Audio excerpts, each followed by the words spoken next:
En el largo plazo creo que Puebla tiene 3 grandes desafíos. Uno es el de la seguridad, otro es el de la movilidad y el tema del agua. Pero ¿cómo ves a Puebla en cuanto a seguridad? Ya no alcanzan los abrazos para tanto balazo. Claramente la estrategia del gobierno federal fracasó. El trienio que más kilómetros de ciclopistas ha construido en Puebla construyó 60 kilómetros, lo cual es muy poco.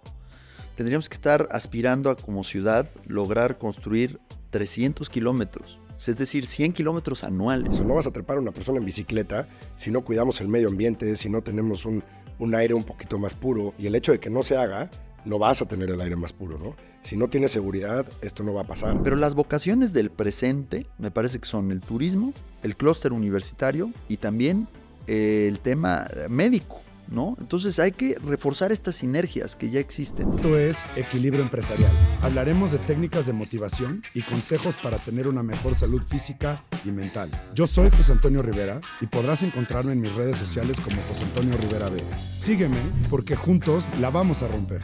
Hola, ¿cómo están? Buenos días a todos. Bienvenidos a un episodio de Equilibrio Empresarial.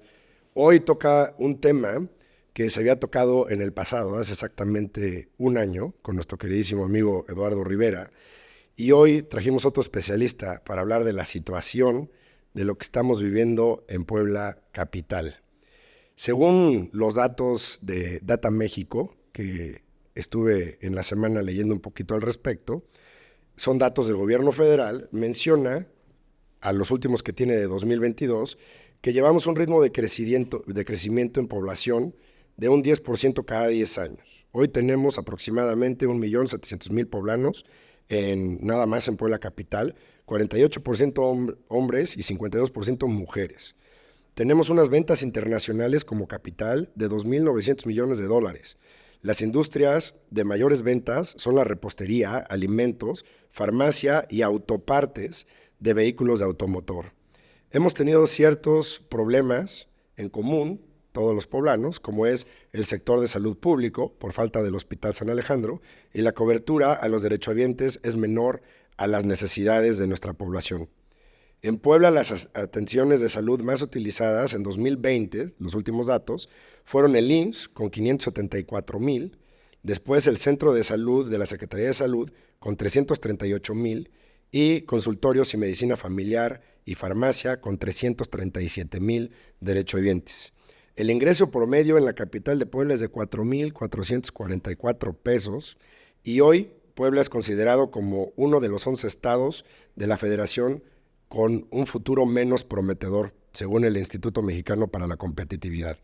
Entonces, hoy tenemos que platicar de todo este panorama de lo que es Puebla capital y de qué es lo que nos espera, no solamente en 2024, sino en el futuro a corto y mediano plazo. Y les quiero presentar a un amigo que tuve la oportunidad de compartir el micrófono el día de hoy, que es Mario Riestra. Mario, bienvenido a tu espacio. Yo siempre me ha encantado que mis invitados se presenten solos, pero quiero que te presentes no solamente de tu vida profesional, quiero que nos platiques un poquito de ti, de cuáles son tus hobbies, cómo has ido desenvolviéndote en la vida, dónde has estudiado, cómo está compuesta tu familia. Platícanos para que realmente te conozcamos un poquito. Claro que sí, con mucho gusto y primero que nada muchas gracias por el espacio y la verdad me encantó la introducción porque si me permites también abundar en ello, Puebla es mucho más que la ciudad de la cual a veces estamos acostumbrados. Puebla va mucho más allá de la carretera o la autopista México-Veracruz en el norte y mucho más allá del periférico hacia el sur. Somos quizás el único municipio en todo el país que tiene producción de pulque en San Miguel Canoa y producción de mezcal dentro de su misma superficie. Tenemos bosque, tenemos población indígena en Resurrección, en Canoa, en Azumiatla. Tenemos minería a cielo abierto en Santo Tomás Chautla. Todas las lajas de las banquetas del centro histórico provienen de esta junta auxiliar que pertenece a la ciudad de Puebla. Tenemos zonas arqueológicas, tenemos el volcán más pequeño del mundo, el Cuexcomate, tenemos pintura rupestre en Rosario La Huerta con miles de años de antigüedad. Tenemos todavía pequeñas poblaciones de venado dentro del municipio de Puebla e incluso de jabalí. Tenemos un lago para el cual hay que cruzar a través de una panga para llegar al otro lado y Puebla es mucho más diversa, mucho más compleja, mucho más desigual de lo que a veces pensamos. Por supuesto que tenemos que enorgullecernos del centro histórico, que es patrimonio mundial de la humanidad, pero también tenemos zonas con grandes desafíos. Puebla, insisto, es mucho más compleja y mucho más grande de lo que a veces pensamos, ¿no? Y bueno, ¿quién es Mario Riestra? Pues Mario Riestra primero es un poblano. Aquí nací, estudié kinder, primaria, secundaria, prepa. Me encanta la historia de nuestra ciudad, su cultura. Soy un devorador de libros, colecciono libros antiguos sobre Puebla, colecciono azulejos de Talavera antiguos, que es un pasatiempo muy extraño, pero ahí a lo largo de 30 años he venido en Los Sapos comprando algunas piezas. Soy esposo de Patti, padre de Majo de 11 años, de Regina de 9 años. Soy un lector voraz, me encanta leer, trato de leer cuando menos 20 cuartillas al día. Soy un escritor, tengo ya un libro publicado sobre fútbol, Leyendas Enfranjadas, y otro libro en el horno que espero sacar después, digamos en la segunda mitad de este año, que se llama El Derrumbe. Estudié en el CIDE, la licenciatura de Ciencias Políticas y Relaciones Internacionales, una institución pública de mucho reconocimiento. Viví en Alemania en 3 momentos, primero como intercambio en segundo de secundaria, después otra vez de intercambio en 7º semestre de la universidad, y ya como profesionista 6 meses más becado por el gobierno de aquel país. He escrito en muchos periódicos, hice una estancia de investigación en la OCDE en París en 2007, y bueno, soy un apasionado del servicio público. Creo que el servicio público es una vocación, y los que estamos en gobierno deberíamos de estar ahí para servir y no para servirnos, y por eso estudié Ciencias Políticas, y toda mi carrera la he desempeñado en el gobierno, en los 3 niveles de gobierno, en el gobierno federal, en el gobierno estatal, en el gobierno municipal.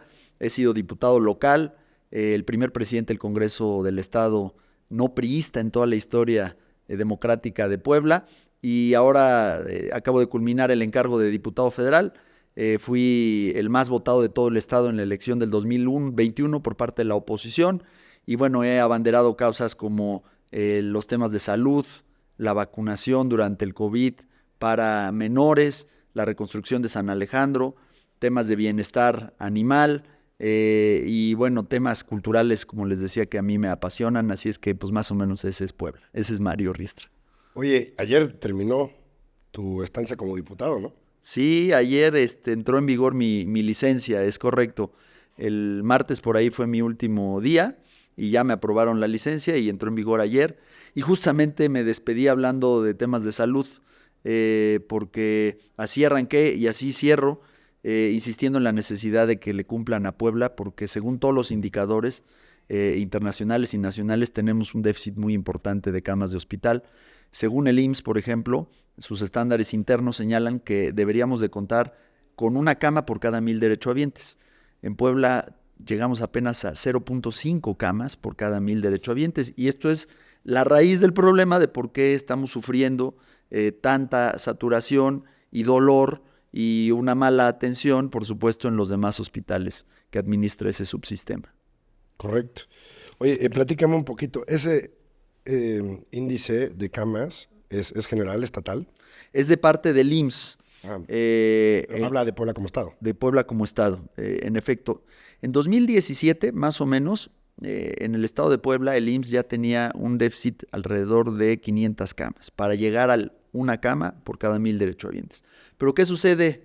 En septiembre del 2017, pues nos sacude este sismo, y perdemos al que era el coloso de la salud, el hospital más grande de todo el estado de Puebla, y por momentos llegó a ser el hospital más grande de todo el país, el hospital de San Alejandro. Tenía 415 camas de hospital. Hoy ya no se hacen nosocomios de estas dimensiones, ¿no? Era un verdadero monstruo. Ahí nacían todos los días 30 niñas y niños poblanos. Ahí se atendía el 60% de la derechohabiencia del IMSS en el estado. Y entonces, de un día para otro, nos quedamos sin esa infraestructura y pasamos de tener un déficit de 500 camas a casi duplicar el déficit a 915 camas de hospital en números redondos, y pues por eso empieza a hacer crisis Puebla, ¿no? Pues porque no estábamos listos y nuestra reacción ha sido bastante lenta y mala en cuanto a su reconstrucción. Claro. Bueno, aquí hay, híjole, miles de temas. La salud pública es un sistema holístico que se encuentra en todos lados, y todas las decisiones que pueden llegar a tomar los diferentes puestos políticos influyen demasiado. Particularmente si hoy construimos todas las camas que necesitamos en Puebla, lo que nos va a hacer falta ahora son especialistas. Y eso es un déficit increíble que se genera, obviamente, por el filtro que hay en los exámenes nacionales y diferentes temas, ¿no? Pero vamos muy rápido, Mario. Quiero saber un poquito más de cómo está Puebla. Y primero mi pregunta sería, y estamos hablando de una persona que ha tenido la oportunidad de ser servidor público, ¿no? Y por eso te lo pregunto, no porque sea tu responsabilidad en algún momento. Pero ¿cómo ves a Puebla en cuanto a seguridad? No, bueno, es uno de los grandes desafíos de nuestra ciudad. Yo, si me permites, en el largo plazo creo que Puebla tiene 3 grandes desafíos. Uno es el de la seguridad, otro es el de la movilidad. Tenemos que dejar de apostarle a la movilidad motorizada porque no hay espacio suficiente para construir segundos y terceros pisos, porque ese estilo de vida, esa ciudad en la que se pensaba en el siglo XX no es la ciudad del futuro. Y el tema del agua. Son los 3 grandes desafíos que pueden amenazar la viabilidad como ciudad. Pero entrándole al tema de la seguridad, pues Puebla está inmerso en un fenómeno nacional. Ya no alcanzan los abrazos para tanto balazo. Claramente la estrategia del gobierno federal fracasó. Le apostaron a la militarización y, digamos, debilitaron a las policías de proximidad. Hoy las policías municipales y estatales reciben menos recursos de la federación de los que recibían hace algunos años. En el municipio de Puebla, por ejemplo, dejamos de recibir 93 millones de pesos anuales que venían como parte del Fortasec, este fondo que desapareció Morena hace poco más de 3 años. La autopista México-Veracruz, en el tramo que va de San Martín Texmelucan, Puebla, a Esperanza, Puebla, es el tramo carretero de mayor incidencia de robo de transporte de carga en todo el país. Regresamos a la época de los bandidos de Río Frío. Hoy, si tenemos que ir a México o regresar de México en la noche, todos sentimos miedo, cosa que hace unos años no sucedía. Tenemos que irnos atrás de un autobús ADO para sentirnos un poquito más cuerpeados. No queremos agarrar el carril de alta porque todos sabemos en qué tramos, pasando la caseta de San Marcos y antes de llegar a Río Frío, colocan estas piedras para reventarte el rin y obligarte a orillarte donde pistola en mano te están esperando. Tenemos instalaciones estratégicas que no están bien salvaguardadas por parte de la Federación y la Guardia Nacional, como lo es la autopista y el ducto que corre en paralelo y genera la presencia de robo de hidrocarburos dentro de la ciudad de Puebla. Entonces, por supuesto que las cosas no están como quisiéramos. Esta es una batalla diaria, tenemos mucho que mejorar. Pero creo que hemos venido avanzando con respecto a los indicadores que nos heredó la anterior administración municipal encabezada por Claudia Rivera, donde los indicadores de percepción de inseguridad eran mucho más altos, casi 20% más altos, y donde también los índices delictivos oficiales de, digamos, el Secretariado Nacional de Seguridad Pública también manifiestan que se ha venido avanzando. Pero es un desafío y no nos sentimos satisfechos y es uno de los puntos donde tenemos que redoblar esfuerzos. Parecería un lugar común, pero a Puebla le siguen faltando más elementos de seguridad pública. Le sigue, aunque es la policía mejor pagada en todo el estado, la policía municipal tiene mejores salarios que la estatal, pero tenemos que seguir impulsando al alza estas prestaciones porque si nos comparamos con ciudades como Monterrey o Guadalajara, aún tenemos un déficit o un sueldo que no es tan competitivo y no podemos pedirle a un policía municipal que se rife el pellejo por 14,000 pesos al mes. Tenemos que tratarlos de ayudar más, de darles otro tipo de prestaciones, como sucede en Yucatán, donde los hijos de los policías tienen becas en instituciones privadas y ese tipo de incentivos son los que cambian el comportamiento porque ellos son los primeros interesados en cuidar su trabajo para que su familia se vea beneficiada. Entonces, hay mucho por hacer, pero creo que se corrigió el rumbo de la situación en la que nos heredaron a la ciudad hace algunos años. Y mucho trabajo que hacer también en las colindancias, ¿no? Con otros municipios como San Andrés Cholula, que ahorita estamos en él. Se habla en periódicos de bandas asaltarrelojes, bandas de asalta casa de habitación, donde ha habido muertes en fines de semana de menores de edad por estos asaltos, y pues vale la pena que pongamos el dedo en el renglón, ¿no? Sí, fíjate que volviendo a los 3 grandes desafíos de Puebla, de los que te hablaba, seguridad, movilidad y agua, son 3 fenómenos que deben de abordarse bajo una óptica metropolitana. Claro. O sea, los problemas de seguridad no arrancan donde comienza el límite del municipio de Puebla ni terminan donde comienza del otro lado Amozoc. O sea, los maleantes cruzan los municipios y huyen hacia otro de los destinos. Entonces, tienen que abordarse bajo una óptica de cooperación metropolitana. Correcto. Lo mismo en el agua, lo mismo en la movilidad. En todo el periférico ecológico, por ejemplo, no hay cámaras de videovigilancia. Hay fotomultas, pero no es lo mismo. No hay, digamos, la tecnología que existe en el mercado para darle seguimiento a los ilícitos. Tampoco tenemos estos tipos de jaulas o radares que permitan ver si el modelo del vehículo con la placa coincide o hay placas sobrepuestas o el vehículo es robado.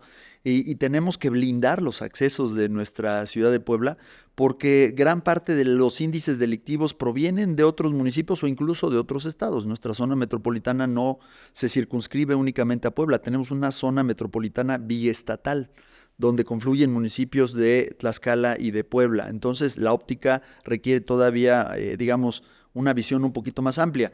Y ahí, pues no hay que dejar de recordar que Luis Miguel Barbosa hace algunos años desapareció el Instituto Metropolitano de Planeación, que era la única instancia a nivel estatal que obligaba a los municipios y al Estado a coordinarse. Hoy todos los esfuerzos son voluntarios, no hay ningún tipo de obligatoriedad en la participación de la atención de este tipo de desafíos.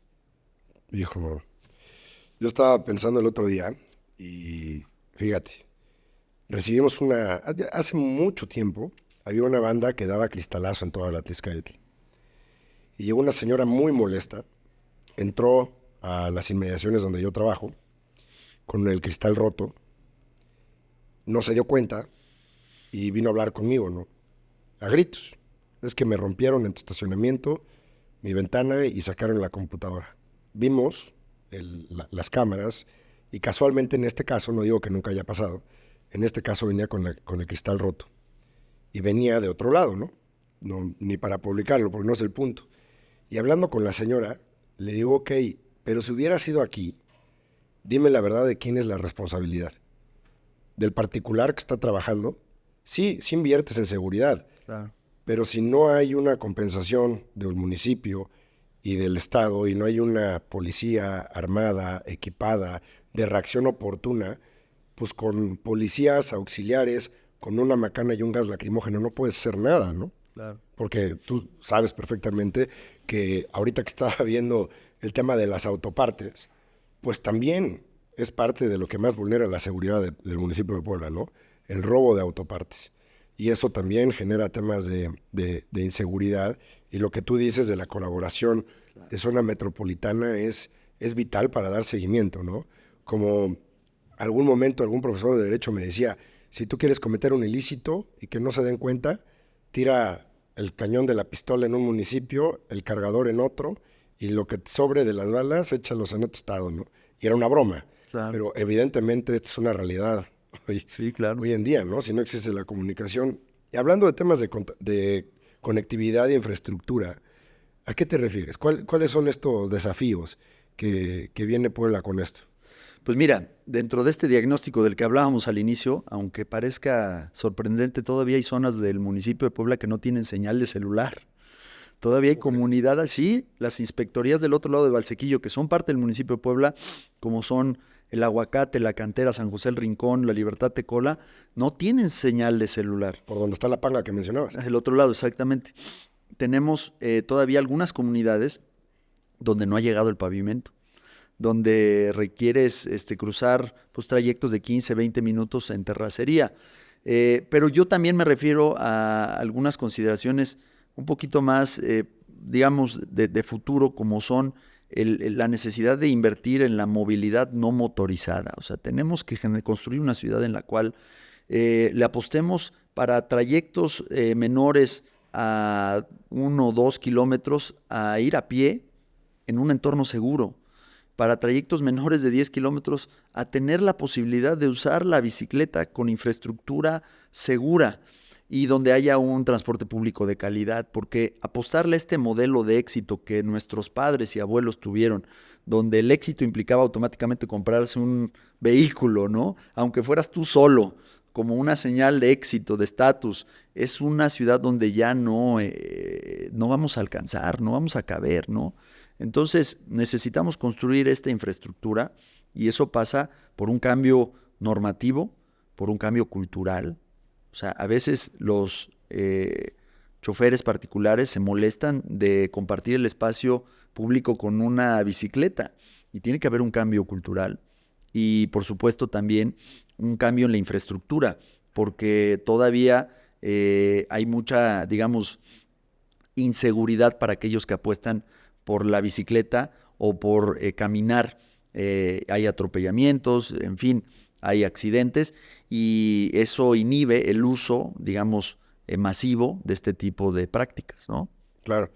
Y imagínate, al momento que tú vas en las ciclovías, que a mí en lo personal es un proyecto que me encanta, porque ves que gente sí lo utiliza para trasladarse, ¿no? Particularmente si tu trabajo está en la avenida Tezcayotl, no sé la de Hermano Cerdán, creo que no funciona igual, pero de todas maneras, el otro día me subí, no tiene más de 3 semanas, y hay unos hoyos increíbles.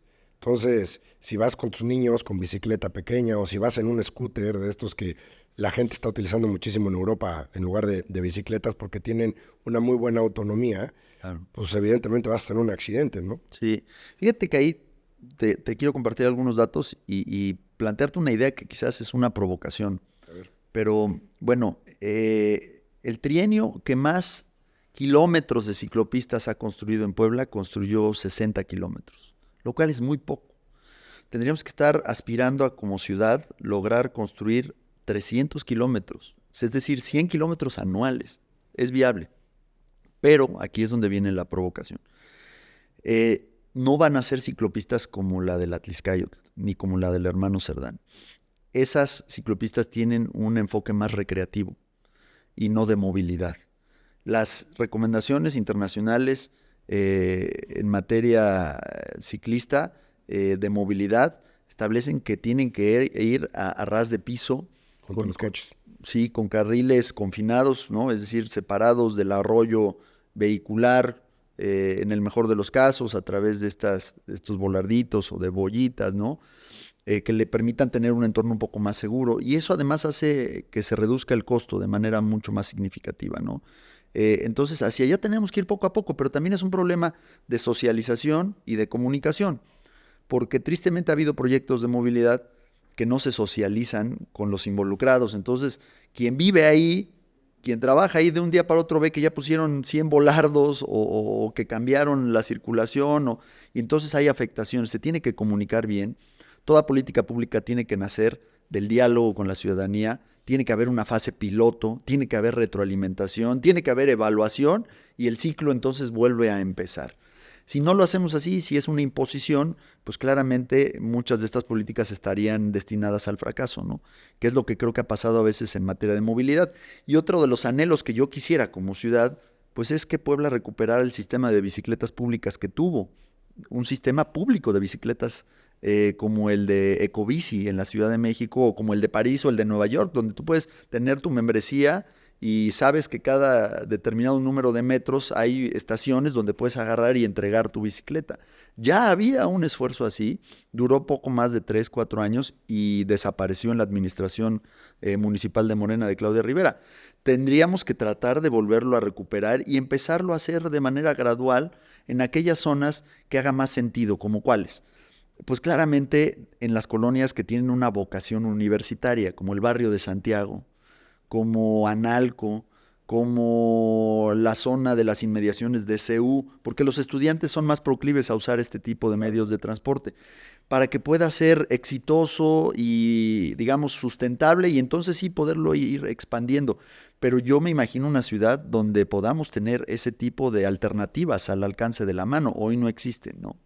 Bueno, inclusive las ciudades que están llevando la batuta en esto, como Copenhague, hay hasta series de televisión donde lo generan como para comedia, de que todos los que llegan de fuera, al momento que empiezan a transitar en las banquetas, no saben las reglas de cómo transitar con ellos. Yo no he tenido la oportunidad de ir a Copenhague, pero vi una serie específicamente, la de Ted Lasso, donde una persona se cae en un puente por venir caminando en un área de ciclovía, ¿no? Y aquí lo ves, en Puebla. Pero sí, como dices, hace falta permear la cultura, educar Y esos tres conceptos que lo planteaste muy bien, que son las tres preguntas que yo traía para ti medulares, esos tres puntos principales, pues sí tienen, nunca me había puesto a pensar que vienen de la mano. Y si no tienes una, no vas a generar la otra. O sea, no vas a trepar a una persona en bicicleta si no cuidamos el medio ambiente, si no tenemos un aire un poquito más puro, Claro. si no y bueno, y el hecho de que no se haga, no vas a tener el aire más puro, ¿no? Si no tienes seguridad, esto no va a pasar. De acuerdo. Porque también fue común en el principio de las ciclovías ver asaltos ahí Sí. dentro, ¿no? Y ahorita estás viendo que ya se cruzan en plazas comerciales que generan miles de empleos, ¿sí? Se cruzan con el hospital donde trabajo, donde hay baja exactamente en la puntada. Yo personalmente me fui muchos años en bicicleta, no diario, pero sí 2, 3 veces a la semana, hasta que me rompí la clavícula enfrente de tu casa. Pero es muy divertido, ¿no? Sí, sí. Y Es calidad de vida. Es calidad de vida y habrá veces que se puede, habrá veces que no. El chiste es tener la opción de hacerlo. Ahora, mencionaste el agua, que es un tema que hoy se menciona en toda la República, pero hay gente que tiene otros datos. ¿Qué onda con esto? Mira, vivimos una crisis de agua a nivel mundial, pero poco se estudia el problema del agua en la ciudad de Puebla. Tenemos un déficit de agua y tenemos también una mala calidad de agua, ¿no? Siempre el agua de Puebla es pesada, es arrosa, ¿no? Según algunos indicadores, tenemos más o menos un déficit de 2,000 litros por segundo para abastecer la metrópoli. Pero además del abastecimiento que llega a Puebla, hay estimaciones que señalan que se pierde alrededor del 40% del agua en fugas. Entonces imagínate, tenemos poca agua y luego la que llega, casi la mitad se pierde de alguna manera en casas o dentro de las propias tuberías, ¿no? Entonces hay que entender que el tema del agua es un tema grave. Muchos creen que la discusión del agua se circunscribe únicamente al abastecimiento, es un error. Tenemos que atender el abastecimiento y tenemos que atender el saneamiento, porque mucha del agua se vierte únicamente en las barrancas contaminada y eso nos está generando un problema. Y tenemos que revisar también y tener claro que la concesión de la que se habla mucho, Agua de Puebla, no tiene una cobertura del 100% de la ciudad de Puebla. La concesión solo abarca alrededor del 65-66% de la superficie de la ciudad de Puebla. Después tienes las juntas auxiliares que se autoadministran a través de comités de agua, donde el desorden es todavía mayor, donde no hay recursos suficientes para invertir en drenaje, para invertir en tanques elevados de agua donde haga sentido, para invertir en pozos. Entonces, el ayuntamiento sí tiene que involucrarse. No siempre lo hace, no siempre se involucra. A veces creemos que es una competencia estatal solamente, no. Hay una competencia compartida con el municipio de Puebla y por supuesto que hay zonas en donde por el grado de contaminación incluso ya hay riesgos a la salud pública, ¿no? Enfermedades, cáncer. Entonces es un problema muy profundo al que hay que destinarle más recursos, hay que entrarle con voluntad y al que el ayuntamiento tiene sobre todo que enfocar baterías en estas 17 juntas auxiliares que no forman parte de la zona de cobertura del SUAPAP y de la concesionaria de agua de Puebla. Entonces, en pocas palabras, el 40% del desperdicio de agua se da antes de llegar a las casas. O ya en llaves mal cerradas, fugas al interior de las casas, pero sí gran parte también en la red de distribución. A mí hay un tema que me preocupa, no sé si has visto, bueno, ahorita tienes mucha chamba, pero grabé con Héctor Ortiz, Tipazo el buen. en imagen, es amigo de toda la vida, y estábamos hablando de un punto que a mí me preocupa, y te lo voy a poner y te lo voy a plantar para tu próximo proyecto político que tengas, y con mucho gusto me sumo a apoyar para este tipo de soluciones que es en beneficio de toda la sociedad, y es que estos filtros de las concesiones no es que esté bien o que esté mal, simplemente no están diseñados para eliminar ciertos químicos. Por ejemplo, tratamientos hormonales en mujeres y hombres y, por ejemplo, los antibióticos que vienen no solamente del uso humano, sino también veterinario. Entonces tú los pasas por filtros de carbón y al momento que tú te compras una maquinita de estas famosas de Kangen, que no todo el mundo tiene porque valen un dineral, Claro. y piensas que estás tomando un agua totalmente purificada o que SOAPAP te está, bueno, ya no SOAPAP, sino ¿cómo se Agua llama? de Puebla, sí. Agua de Puebla te está surtiendo este tipo ¿cómo se llama? De soluciones totalmente limpias. La verdad es que no. Hay ciertos químicos que tenemos problemas en el medio ambiente y que no se están eliminando al 100%. Yo te voy a decir, en algún tema he tenido muy buena relación con el director de Agua de Puebla. Se me hace una persona muy capaz. Le mando saludos, Héctor, a todo dar. Y específicamente sí me platicó que la conexión que yo tenía en el negocio de la entrada del hospital hacia la planta de agua estaba toda tronada, ¿no? Entonces se dieron a la tarea de cambiar. Pero en un área sísmica me imagino que esto ha de estar pasando en toda la ciudad. Claro. Y no solamente eso, sino con agua que es de desperdicio. Claro. Y que se está yendo al ecosistema sin tratamiento. Sin duda. Es que es un desafío brutal, inmenso, ¿no? Tenemos que apostarle a la captación de agua pluvial, tenemos que apostarle a la recuperación de los jagüeyes. La ciudad de Puebla tiene jagüeyes, ojos de agua. La mayoría están secos, pero hay que recuperarlos. Podrían ser zonas bellísimas de espacios públicos y de recreación. La mayoría de ellos están, por supuesto, en las faldas de la Malinche, porque simplemente por gravedad el escurrimiento hace que se hagan microlagos, ¿no? En Canoa, en Xonacatepec, en estas zonas. Pero tenemos que apostar a que esa agua no se desperdicie y se pierda, ¿no? Te pongo un ejemplo, mira, en Xonacatepec, entre el punto más alto de la Junta Auxiliar y el punto más bajo, tiene 70 metros de diferencia de altimetría. Okay. Entonces imagínate si hicieras un proyecto de captación de agua solo por gravedad, en estos aguaceros, porque en Puebla llueve sabroso, tendrías para captar miles y miles de litros. Hoy se va todo. Y además, con la llegada del asfalto, pues todo corre con mayor rapidez. Antes la naturaleza encontraba los cauces, ¿no? Entonces, hay áreas de oportunidad en donde creo que tenemos que invertir. La captación de agua pluvial es una muy importante y como ayuntamiento creo que tienes que generar los incentivos, ¿no? Ahí donde haya, claro, por ejemplo, desarrollos con grandes estacionamientos, pues a lo mejor les das un incentivo para que ellos mismos, a través de esas superficies, generen captación a través de, pues no sé, de algunas facilidades. Entonces, tenemos que ir hacia allá porque no va a ser suficiente el agua que llega a Puebla de otros puntos y porque eventualmente va a haber problemas, ¿no? Entonces, es algo que tenemos que ir anticipándonos pues, para que no nos pase lo que le está pasando a la Ciudad de México, que estiman que antes de junio van a quedarse sin agua, ¿no? Claro, como 3 días después de las elecciones. Así es. Oye, y eso también es un tema metropolitano, pero no metropolitano nada más de los municipios, sino de la urbe metropolitana, ¿no? Que es Estado de México, la Ciudad de México, Querétaro. Y la megalópolis, cierto. Megalópolis, ¿no? No sé si los dije todos bien, Morelos, por ahí también. Cierto. Debe de andar por ahí. Entonces, ahora, yo tengo una pregunta, obviamente no sería literalmente para ti, pero el agua no desaparece. No. ¿Sí me explicó? Tiene 3 estados y ninguno es desvanecer, ¿no? Nada más es sólido, líquido y gaseoso. Entonces, ¿por qué tenemos este problema? ¿Llueve menos en Puebla? ¿O simplemente llueve igual y o está lloviendo en otros lados? ¿O está lloviendo en el mar? ¿O qué está pasando que nos estamos quedando sin nada, ¿no? Bueno, la ciudad de Puebla está creciendo muchísimo. Es una ciudad que crece, que se expande. Yo pongo un ejemplo que tengo muy presente.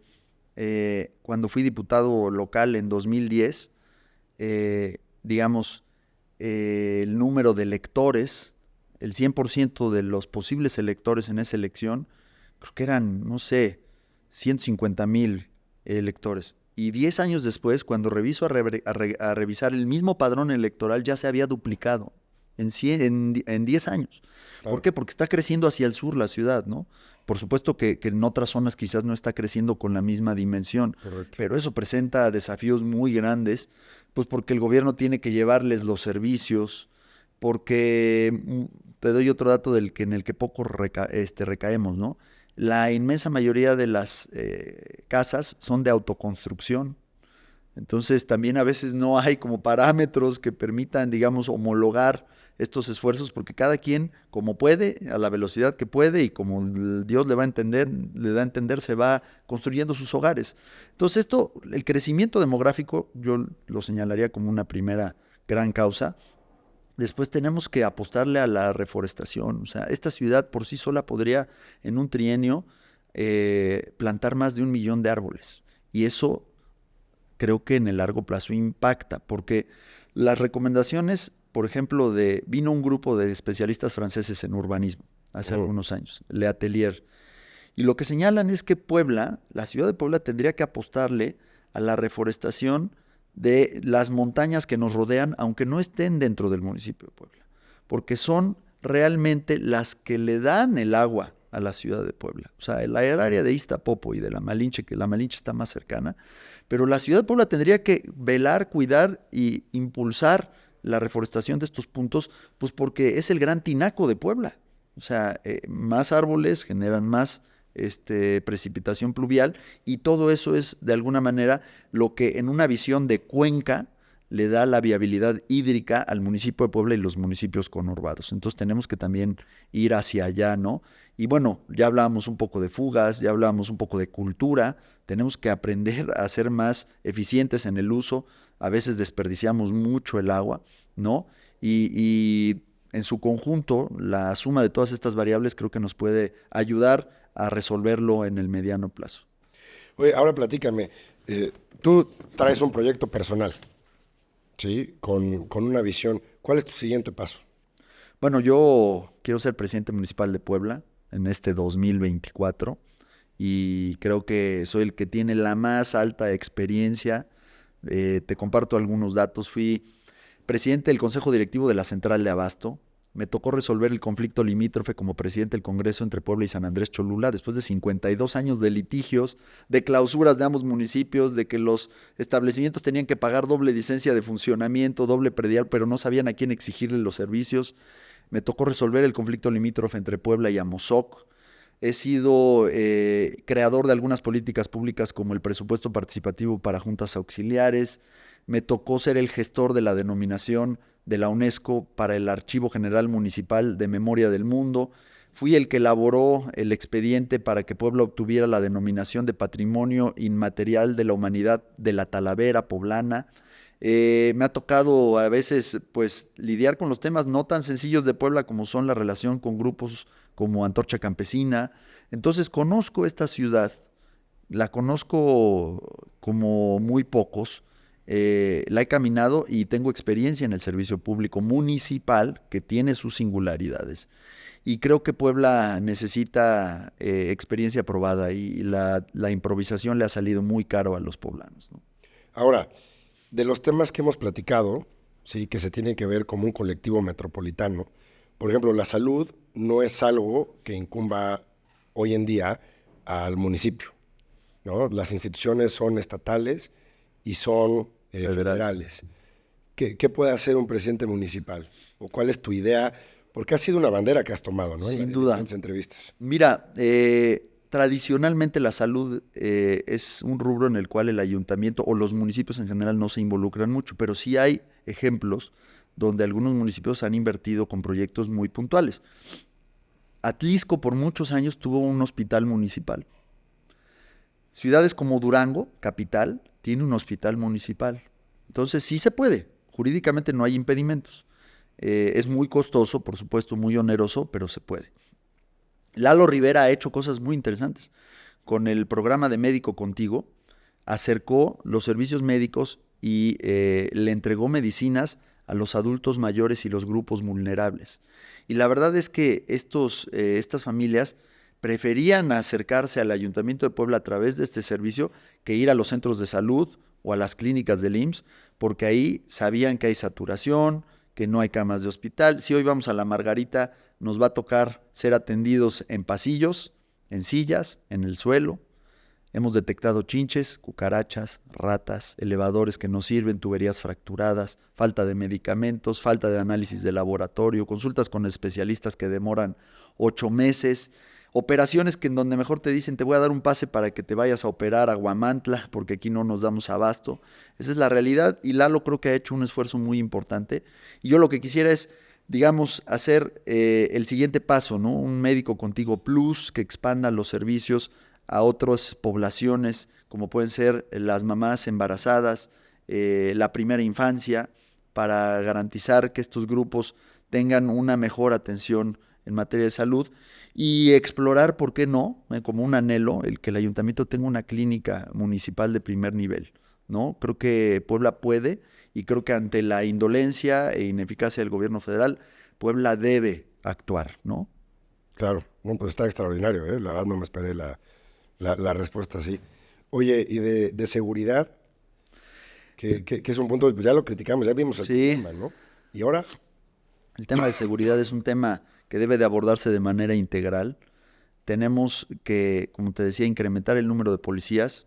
Tenemos un déficit de acuerdo a las recomendaciones internacionales. Tenemos que darles mejores prestaciones y mejores salarios.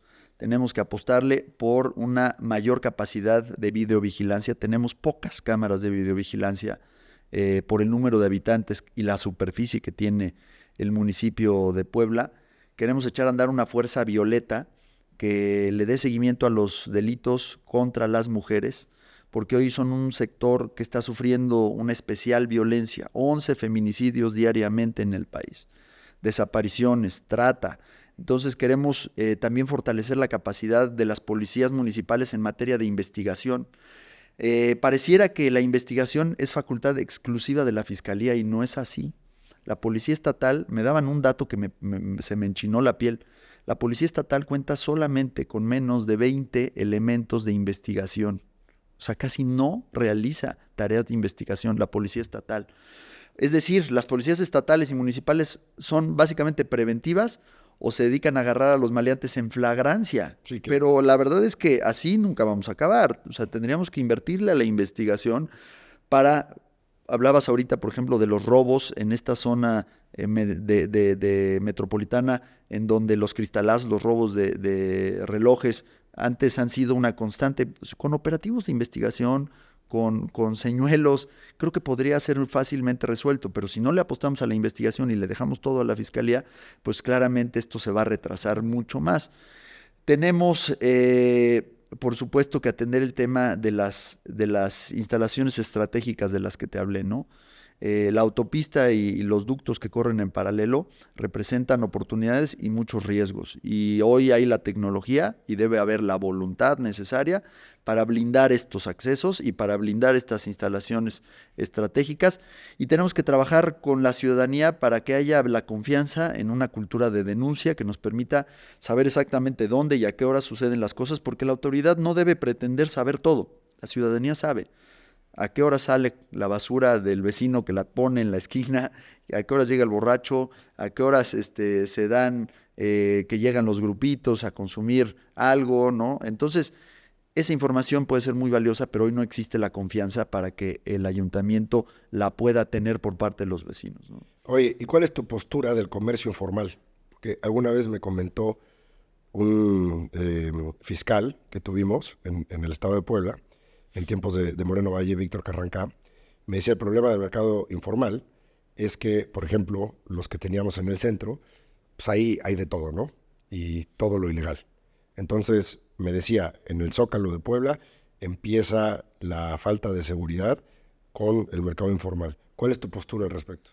Mira, tenemos que avanzar en dos vertientes. En el inmediato plazo y en el largo plazo, tenemos, por supuesto, que entender que el principal atractivo turístico de Puebla es su centro histórico, y en el caso específico del centro histórico tenemos que hacer un esfuerzo muy grande por tenerlo limpio y ordenado, porque si no lo tenemos con esas características, nos estamos dando un balazo, porque no van a llegar los visitantes, no va a haber la derrama, no van a generarse los empleos ni las inversiones necesarias. Y ahí la verdad es que nos dejaron un relajo. O sea, Claudia Rivera no solo llegó al Zócalo con los ambulantes, llegó hasta el Carmen, hasta la 15 Poniente Oriente, ¿no? Entonces, creo que Lalo ha corregido el rumbo. Hoy ya este fenómeno se circunscribe a la parte norte del centro histórico, pero esta es una batalla diaria que hay que seguir dando. Pero también decirte que en la historia de Puebla hay ejemplos exitosos de reubicación del comercio informal. Claro. Por ejemplo, Analco. exacto, Analco.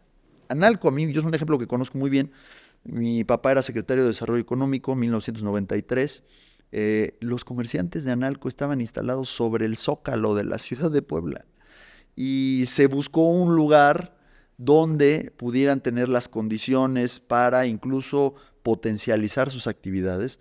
Costó más de 2 años, antes no iban. Esos primeros 2 años fueron muy difíciles, no llegaban los visitantes. Pero hoy todo el mundo quiere tener un pie en Analco, ¿no? Entonces sí se puede, si hay la planeación, si hay la comunicación, si hay los apoyos necesarios, para que le demos alternativas a la gente. La gente no es que quiere estar en la informalidad, pero quiere tener los apoyos pues para salir adelante de manera sola, ¿no? Entonces, creo que eso lo tenemos que seguir haciendo para que podamos ir avanzando en otras zonas de la ciudad que van más allá del centro, donde todavía hay presencia importante de los ambulantes. Hay un clúster, no sé si sabías, no sé si ya se confirmó legalmente y ya se inscribió a los clústers que hoy en día existen en el estado de Puebla, pero hay uno de los barrios. Sí, Y están liderados y lo que ellos buscan pues es igualmente seguridad y poderse poner en áreas específicas. Fíjate que Organizados. hay un área de oportunidad muy importante con los barrios. Cada uno tiene sus secretos, sus leyendas, su arquitectura, su gastronomía, sus huehues, sus tradiciones, ¿no? Vaya, los alfareros, los panaderos, en fin. Y yo creo que como ciudad tendríamos que aspirar a tener algún tipo de distintivo. Ya hay esfuerzos para generar algo así como los pueblos mágicos, pero los barrios mágicos, ¿no? Donde la gente vaya y quiera vivir la experiencia con los alfareros de crear alguna pieza y vea cómo los hornos que tienen 200 años de antigüedad siguen funcionando, ¿no? Entonces, creo que hay un área muy importante, una potencialidad en Xanetla, en La Luz, en Los Remedios, en Analco, y creo que hay que impulsarlos. En Xonaca, en fin, poco a poco, porque también el centro histórico no termina en el Boulevard 5 de Mayo. Tenemos la otra parte que incluso es más antigua en algunos casos, porque la primera fundación de Puebla se da del otro lado del río, no de y es hasta septiembre de 1531, cuando derivado de un súper aguacero, reubican a la ciudad de Puebla, ¿no? Por eso nuestro patrono es San Miguel. Y entonces ya la suben a lo que hoy es el Zócalo, pero anteriormente estuvo más pegado a San Francisco. Y ahí tenemos, pues, incluso muchas oportunidades porque todavía las propiedades son un poco más económicas, ¿no? Entonces tenemos que impulsar el desarrollo de nuestros barrios. Pero recuperar el turismo de ese lado, ¿no? Porque también pasas a Analco y ya está olvidado. Hay una central de policía y 2, 3 cositas, ¿no? Sí existe ahí 2, 3 restaurantes, pero pues pegados al Boulevard 5 de Mayo. Sin duda. Oye, y en tema de competitividad, como empresario, y esto viene a título personal, ¿qué puede hacer un presidente municipal y qué planeas hacer para revertir esto? Porque cuando lo leí me sentí muy mal. O sea, estar dentro de los 11 lugares con menos posibilidades de éxito está terrible, ¿no? Sí. Cuando realmente como ciudad, pues sí somos la 4ª ciudad más importante del país, pero como estado estamos pa'l perro. ¿Qué puede hacer un presidente municipal o qué has pensado tú con esto? Porque si no impulsamos a que la carreta ahora sí que el caballo que jala la carreta, que es el empresariado, tenga éxito, pues no va a haber con qué lo demás. Bueno, primero te haría una reflexión sobre Puebla. Tenemos que empatar el rumbo que queremos para la ciudad de Puebla con las vocaciones que tiene la ciudad de Puebla, porque hay que reforzar esas vocaciones naturales. Puebla en el siglo XIX tuvo una vocación textilera, que hoy subsiste, pero digamos con menor peso. En el siglo XX desarrolló con la llegada de Volkswagen una vocación de automotriz, de autopartes, que hoy se ha consolidado con la llegada de Audi y hay que seguir impulsando. Pero las vocaciones del presente me parece que son el turismo, el clúster universitario y también el tema médico, ¿no? Entonces hay que reforzar estas sinergias que ya existen. La competitividad pues, consiste en la capacidad de atraer y retener inversiones. Entonces tenemos que trabajar con el Estado y con los 3 poderes, porque también hay muchas tareas que le corresponden al legislativo y al judicial en materia de Estado de Derecho y de regulación, para que Puebla logre tener las condiciones más atractivas para atraer y retener inversiones. Pero desde el punto de vista municipal sí hay cosas que se pueden hacer en materia de infraestructura, en materia de seguridad. Nadie quiere invertir donde no hay seguridad. O sea, realmente no va uno a poner su capital en riesgo si no hay las condiciones mínimas de seguridad. y de facilidad en la apertura de negocios, ¿no? Donde se ha avanzado, pero donde todavía como país, como Estado, los trámites son muy engorrosos para obtener tus licencias, para obtener los permisos, las viabilidades, en fin, los usos de suelo. Y a veces los empresarios lo que quieren pues, es mucho más rapidez. O sea, para abrir todavía hoy negocios, los trámites duran hasta un año, ¿no? Empatando todo, lo de agua, protección civil, desarrollo urbano. Eso no debería de suceder y ahí el ayuntamiento tiene una parte muy importante que hacer.